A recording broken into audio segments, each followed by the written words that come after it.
The annexation of Crimea by the Russian Federation took place in the aftermath of the 2014 Ukrainian revolution. On 22-23 February, Russian President Vladimir Putin convened an all-night meeting with security services chiefs to discuss extrication of deposed President Viktor Yanukovych, and at the end of that meeting Putin remarked that we must start working on returning Crimea to Russia. Russia sent in soldiers on February 27, 2014. Crimea held a referendum. According to some Russian and Crimean sources, 95% voted to reunite with Russia, but others indicated only some 30% voting in favor of unification. The legitimacy of the referendum has been questioned by the international community on both legal and procedural grounds. February, members of the Sevastopol City Council petitioned to the President Viktor Yanukovych to take stringent measures and bring to justice leaders of the opposition. Leaders of opposition should be held criminally liable for inciting armed confrontation, stated in the declaration. In Simferopol, activists of Stop Maidan were commemorating Crimean law enforcement agents who perished in conflict in Kiev. In Yalta, over 50 activists came out on anti-government protest and support for Euromaidan. Speaker of the Supreme Council of Crimea, Vladimir Konstantinov, announced that he does not exclude possibility of secession of Crimea from Ukraine if the situation in the country will worsen. The head of Mejlis of the Crimean Tatar people, Rifat Chabarov, was resentful to the announcement and said that Konstantinov, who is currently in Moscow, openly invited Russian security forces to intervene in Crimean situation. The Russian military operation against Ukraine started on this date, according to the inscription on the Medal for the Return of Crimea, awarded by the Russian Ministry of Defense. A Ukrainian law signed September 2015 designates this as the date of the start of the temporary occupation. In Simferopol, on February 23, 2014, a pro-Euromaidan rally was held in support of the new Ukrainian authorities. The protesters also demanded the resignation of the Crimean parliament. Attendees waved Ukrainian, Tatar and European Union flags. The Prime Minister of Crimea, Anatoly Mohylyov, declared that the region would carry out all laws passed by the Ukrainian parliament. Meanwhile, in Sevastopol, tens of thousands protested against the new authorities and voted to establish a parallel administration and civil defense squads created with the support of Russian Night Wolves bikers.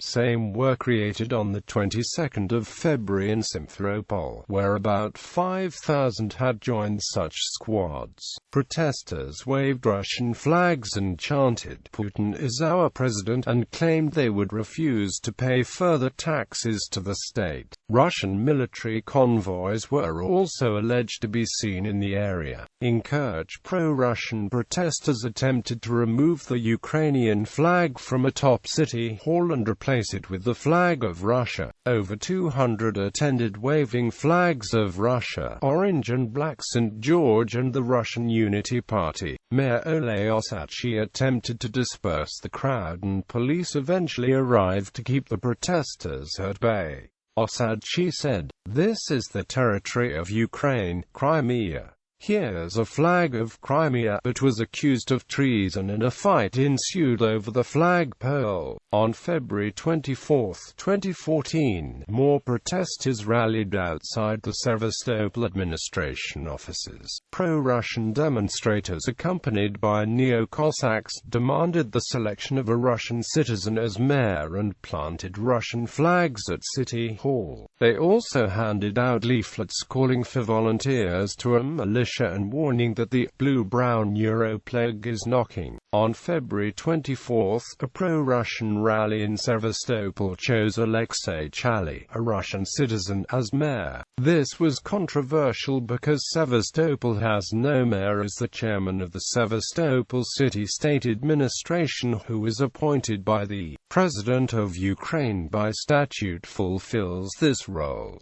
1,000 protesters present chanted, "A Russian mayor for a Russian city." Crowds gathered again outside Sevastopol's city hall again as rumors spread that security forces could arrest Alexei Chaly. But police chief Alexander Goncharov said that his officers would refuse to carry out criminal orders issued by the central government. Viktor Yanukovych, a Sevastopol-based advisor to the interior minister, condemned the events in the city as a coup. Chaly represents the interests of the Kremlin, which likely gave its tacit approval. The chairman of the Sevastopol city-state administration, appointed by the President of Ukraine, Vladimir Yanukovych, was booed and whistled on February 23 when he told a pro-Russian rally that Crimea was a part of Ukraine.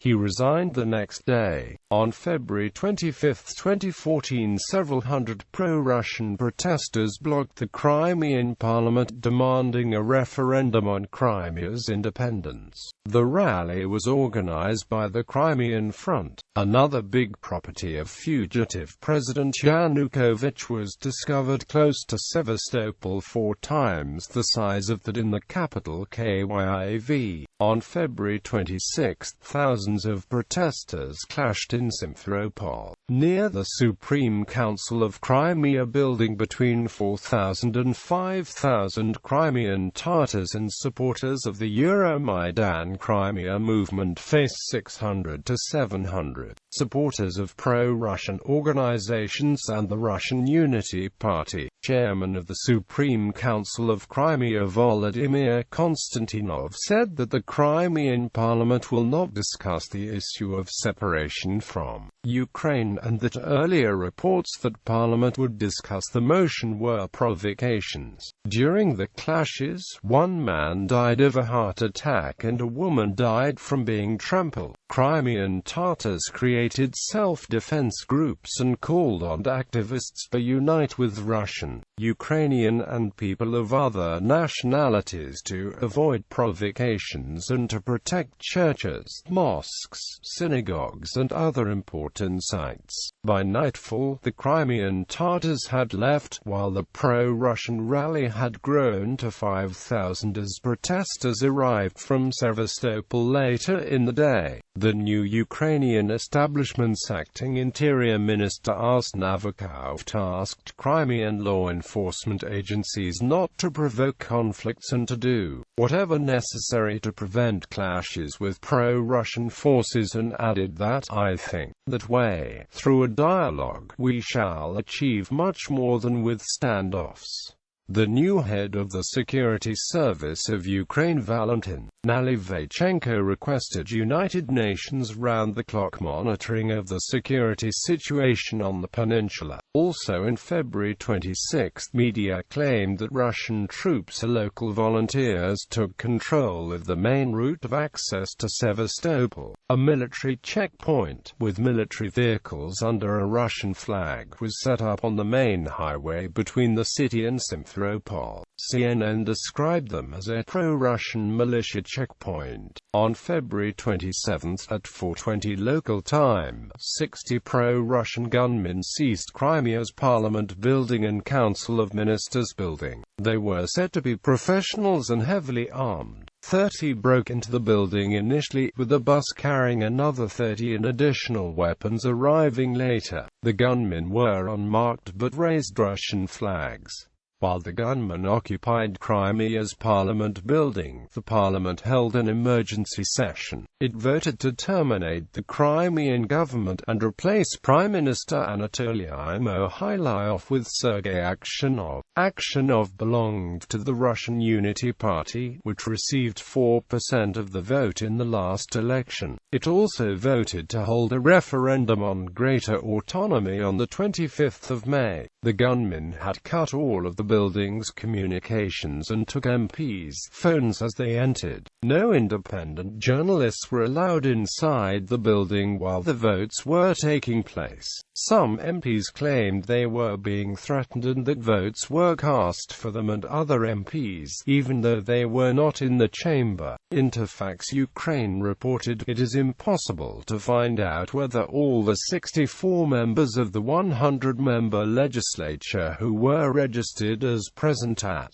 when the two decisions were voted on or whether someone else used the plastic voting cards of some of them, because due to the armed occupation of Parliament it was unclear how many MPs were present." The head of Parliament's Information and Analysis Department, Olha Solnikova, had phoned from inside the parliamentary building to journalists and had told them 61 of the registered 64 deputies had voted for the referendum resolution and 55 for the resolution to dismiss the government. They also installed a new prime minister. According to the Constitution of Ukraine, the Prime Minister of Crimea is appointed by the Supreme Council of Crimea in consultation with the President of Ukraine. The chairman of the Supreme Council of Crimea, Volodymyr Konstantinov, as well as de facto Prime Minister Aksionov, refused to recognize the dismissal of Viktor Yanukovych from presidential office and view him as legitimate. Aksionov added, "We will follow his directions." The new Prime Minister of Ukraine, Arseniy Yatsenyuk, warned, "We must immediately declare that anyone who is on the streets with guns, these people are prosecuted by law." On the morning of February 27, Berkut units from Crimea and other regions of Ukraine seized checkpoints on the isthmus of Perekop and Chumwa Peninsula. According to MP Hennady Moskal, a former chief of Crimean police, they had armored personnel carriers, grenade launchers, assault rifles, machine guns and other weapons. Since then they control all traffic by land between Crimea and continental Ukraine. On February 27, 2014, the Ukrainian organization Right Sector officially announced that it does not intend to participate in any conflict on the territory of Crimea. In the early hours of February 28, a group of 50 to 119 armed men in military uniform without signs of identification seized Simferopol International Airport. Airport authorities later denied that it had been captured and said that it was still operating normally despite the continuing armed presence. Later in the day, Sevastopol International Airport was occupied in a similar manner as Simferopol's airport. According to the Minister of Internal Affairs, Arsen Avakov, soldiers without identification are Russian Black Sea Fleet troops. Later some television channels reported that airports are guarded by Russian forces. It was then claimed that militants in Simferopol airport of soldiers of the Russian MI whose plane was noticed at the Hayvardaisky airport at Hayvardaiska near Simferopol. According to the official website of the Night Wolves Bikers Club, they are guarding the state administration in Sevastopol. On February 28, 2014, a missile boat of the Russian Federation blocked the Balaklava harbor, where ships of the Ukrainian Sea Guard are stationed. 8 Russian military helicopters were moved to Sevastopol from Anapa. On the 28th of February 2014, at the UN Security Council, it was announced that the helicopters were not transportation crafts, but rather an assault Mi-24. Serhiy Kunitsin informed journalists that Crimea is to be visited by the Russian delegation of Vladimir Zhirinovsky and Konstantin Zachilin.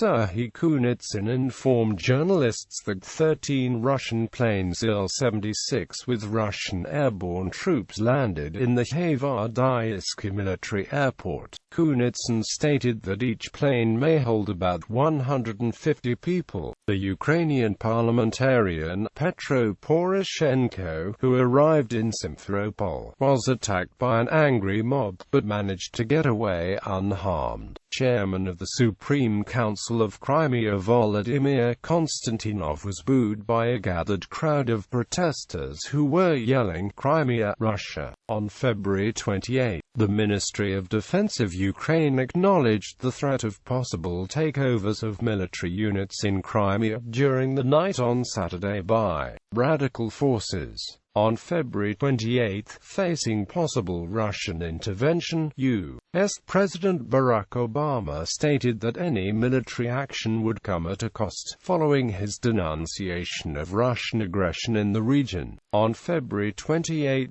the leaders of Ukraine received a message from Russia. According to the notification to Defense Minister Ihor Artenyak, Ukraine must give the Crimea Peninsula to Russia without any military defense, or Russia will occupy the whole country. Ousted President Yanukovych insisted that military action was unacceptable, and that he would not request Russian military intervention at a press conference. According to Yanukovych, Crimea must remain part of Ukraine.